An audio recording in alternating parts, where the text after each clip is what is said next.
जीत ले हम सारी दुनिया। बीच हमें आज बोने दो, रोज उसे थोड़ा बढ़ने दो। छू लेंगे आकाश हम, मन के विचार हकीकत बने। सिद्धि फल से आनंद देंगे, कोशिश कर बढ़े, सोच बुलंद करे।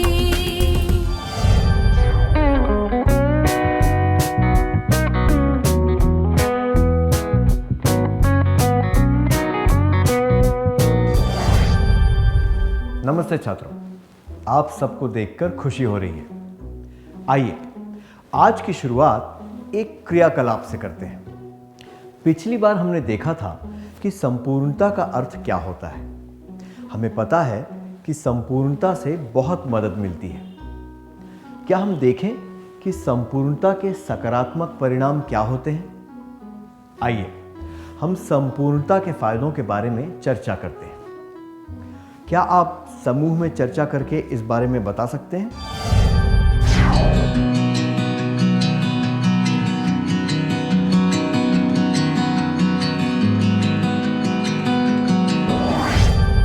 फायदों की सूची बनाने के लिए धन्यवाद। आइए हम कुछ महत्वपूर्ण फायदों के बारे में बात करें। हम एक एक करके इनके बारे में चर्चा करेंगे। गोविंद एक किताब पढ़ना चाहता था। वो पुस्तकालय अ में गया। वहां के पुस्तकालय अध्यक्ष ने कहा, मुझे याद है मैंने वो किताब देखी थी, पर अब वो किताब कहाँ है मैं नहीं जानता। फिर वो पुस्तकालय ब गया और उसने पुस्तकालय अध्यक्ष से किताब के बारे में पूछा। पुस्तकालय अध्यक्ष ने तुरंत उसे बताया कि उसे वो किताब किस अलमारी में मिलेगी। गोविंद को वो किताब उसी जगह पर मिली जो पुस्तकालय अध्यक्ष ने बताई थी। लोग किस पुस्तकालय में जाना पसंद करेंगे? क्यों? 1 पुस्तकालय अ, 2 पुस्तकालय ब।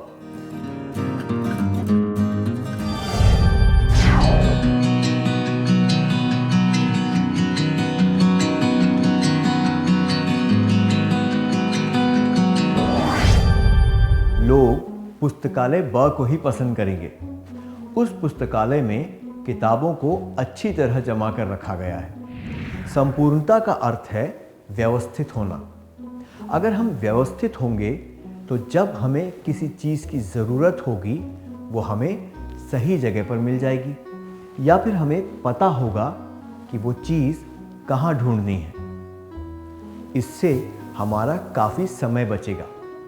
संपूर्णता से काम करने वाले लोग किसी भी समूह के ज़्यादा अच्छे सदस्य साबित होते हैं। अगर हम किसी प्रोजेक्ट पर काम कर रहे हों तो हमें मालूम होता है कि संपूर्ण व्यक्ति बहुत उपयोगी होगा, इसलिए उसे दल में शामिल करना फायदेमंद होता है। संपूर्णता के फायदे।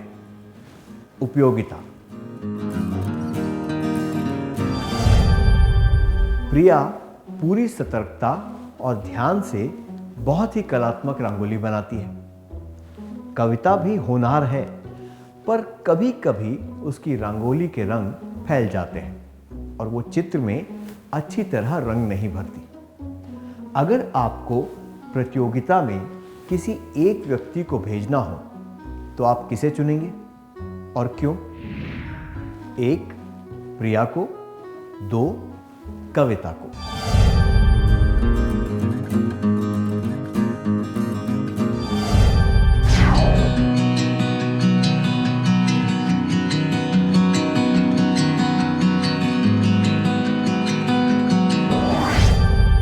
इसमें कोई संदेह नहीं कि आप प्रिया को भेजेंगे, क्योंकि वो रंगोली संपूर्णता से बनाती है। जो लोग संपूर्ण होते हैं वे उच्च गुणवत्ता का काम करते हैं।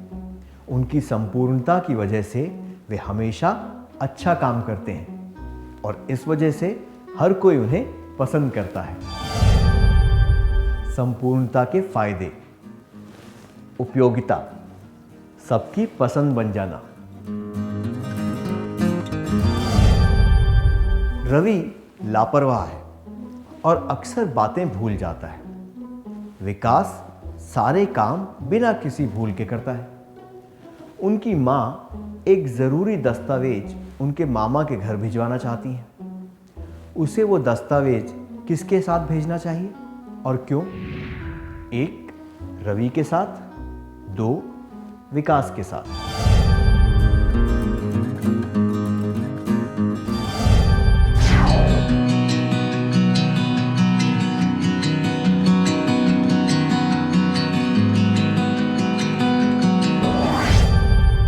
ये तो जाहिर है कि माँ को वो दस्तावेज विकास के साथ भेजना चाहिए क्योंकि वो बहुत विश्वसनीय है। संपूर्णता का अगला फायदा है विश्वसनीयता। ये उपयोगिता का ही दूसरा पहलू है। जो लोग संपूर्णता से काम करते हैं वे विश्वसनीय भी होते हैं। किसी भी जिम्मेदारी वाले काम के लिए ऐसे लोगों पर विश्वास किया जा सकता है। उनकी संपूर्णता की वजह से लोगों को यह विश्वास हो जाता है कि काम ठीक से हो जाएगा। तो संपूर्णता के फायदे: उपयोगिता, सबकी पसंद बन जाना, विश्वसनीयता।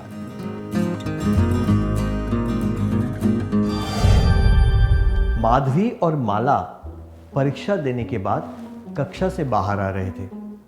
जब उनकी शिक्षिका ने पूछा कि उनकी परीक्षा कैसी रही और उन्हें क्या लगता है कि उन्हें कितने अंक मिलेंगे, तो माधवी ने कहा, मैडम मुझे लगता है मुझे पूरे 100 अंक मिलेंगे। माला ने कहा, मैडम मैं कुछ नहीं कह सकती कि मुझे कितने अंक मिलेंगे। किसके जवाब में शक्ति और आत्मविश्वास था और क्यों?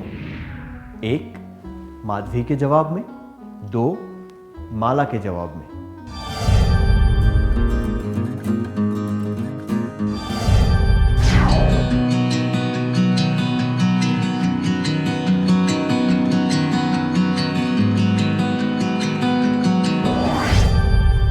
बिल्कुल सही कहा, माधवी के जवाब में। उसने अपनी परीक्षा अच्छी तरह दी थी, इसलिए वो पूरे आत्मविश्वास के साथ जवाब दे सकती थी।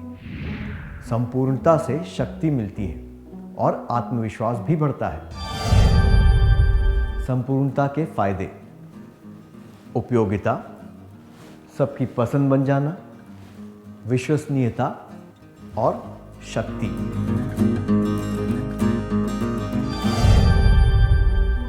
मुकेश कभी कभी बांसुरी बजाता है पर हमेशा सुर में बजाता है। उसके वादन में संपूर्णता होती है।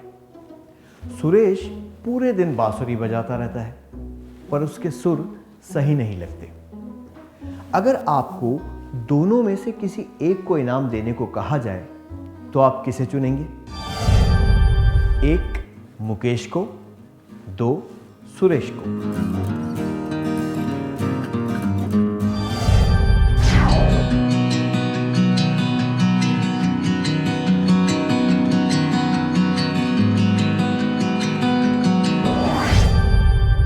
आप मुकेश को चुनेंगे क्योंकि वो कभी कभी बजाता है पर वो सुरीला है। संपूर्णता से हम लोगों का विश्वास और उनका आदर प्राप्त कर पाते हैं। तो हमने देखा कि संपूर्णता से आदर मिलता है। संपूर्णता के फायदे: उपयोगिता, सबकी पसंद बन जाना, विश्वसनीयता, शक्ति, आदर। क्या अब हम इस सत्र का सार संक्षेप कर लें?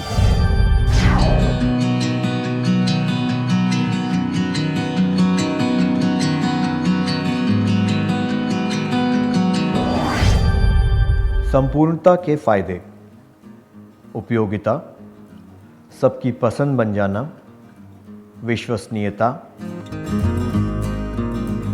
शक्ति, आदर।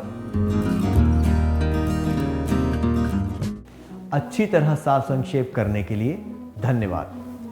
क्या अब हम थोड़ा गृह कार्य करें ताकि हमें ये बातें अच्छी तरह याद रहें?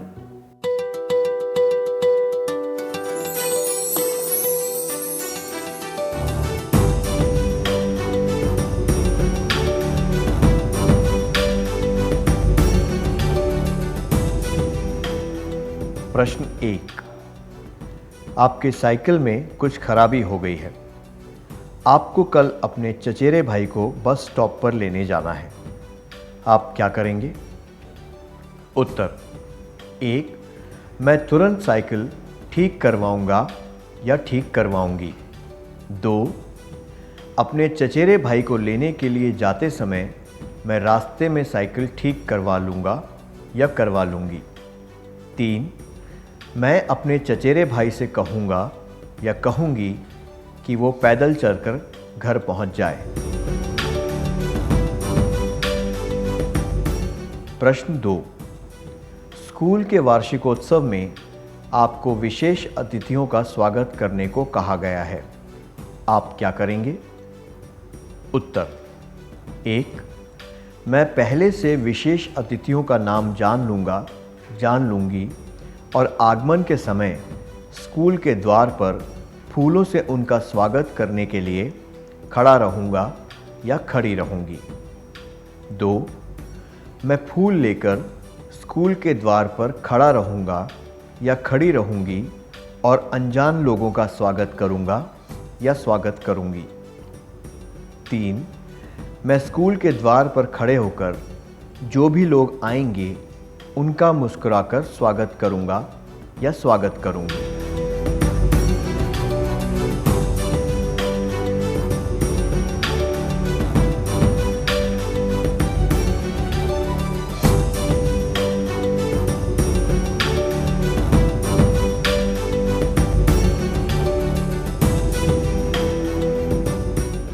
क्या आप अगले सत्र में आने के पहले अपना गृह कार्य पूरा करके लाएंगे? तब तक के लिए मैं आपसे विदा लेता हूं।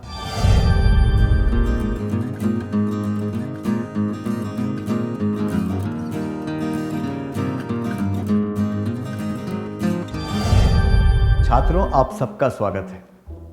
क्या आपने अपना गृह कार्य पूरा कर लिया है? क्या हम उत्तर जांच लें?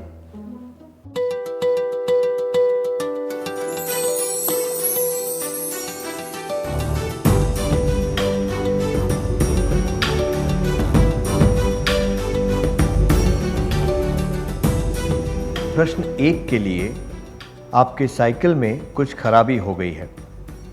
आपको कल अपने चचेरे भाई को बस स्टॉप पर लेने जाना है।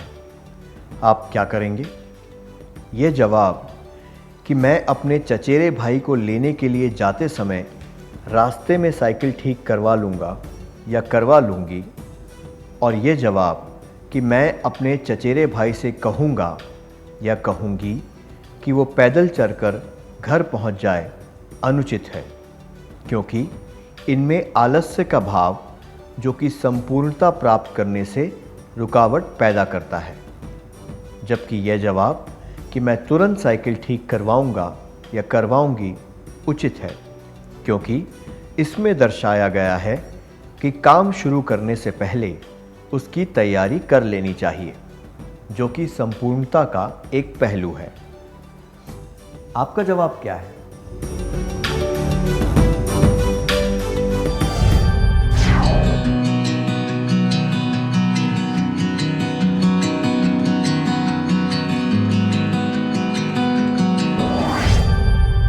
प्रश्न 2 के लिए स्कूल के वार्षिकोत्सव में आपको विशेष अतिथियों का स्वागत करने को कहा गया है।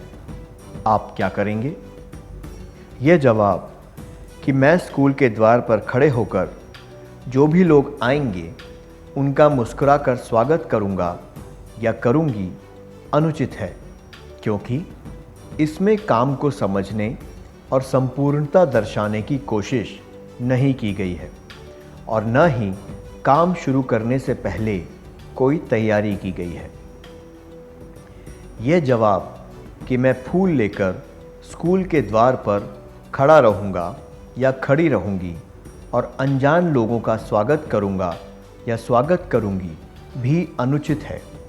इसमें काम के लिए तैयारी तो है, पर काम को ठीक से समझा नहीं गया है। यह जवाब कि मैं पहले से विशेष अतिथियों का नाम जान लूँगा या जान लूँगी और आगमन के समय स्कूल के द्वार पर फूलों से उनका स्वागत करने के लिए खड़ा रहूँगा या खड़ी रहूँगी उचित है, क्योंकि इसमें संपूर्णता दर्शाई गई है और काम को ध्यानपूर्वक पूरा करने का भाव है। आपका जवाब क्या है?